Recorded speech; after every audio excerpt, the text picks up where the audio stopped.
Workplace consultancy for me is about the people, and what really interests me is around how a space or how an environment can actually enable people, or on the other end, provide those barriers that stop people from actually being productive and engaged. That's where I start from. I've been a workplace consultant for over 20 years now, so I've been in the industry before hybrid working and desk sharing was talked about quite so much. It was happening in those days, so it's nothing new. One of the biggest mistakes companies make when it comes to the workplace is designing it around the building and starting with space first. We need to start with people first.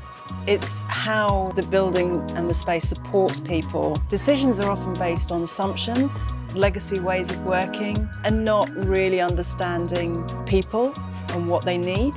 So the risk is significant. Organisations often lock into solutions before they've even really understood why they're doing it in the first place and what they want to achieve in the outcome. This can lead to often underutilised spaces, disengaged people, reduced productivity. Any change people often see as a negative. However, if we can start that process early with the people, make that change into real positive and build the excitement to what they're actually going to get in the long run.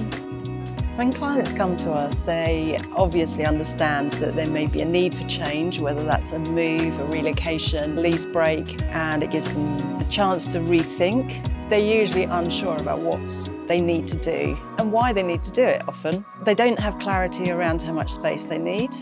They don't know what their people want.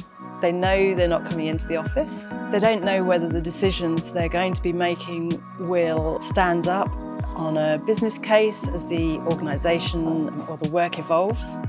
Our role is to replace assumptions with insight, so decisions are confident, evidence-led and commercially sound for the future. The biggest cost in the project isn't the build, it's if the brief is wrong from the start. It's far cheaper to challenge those decisions early rather than fix them later.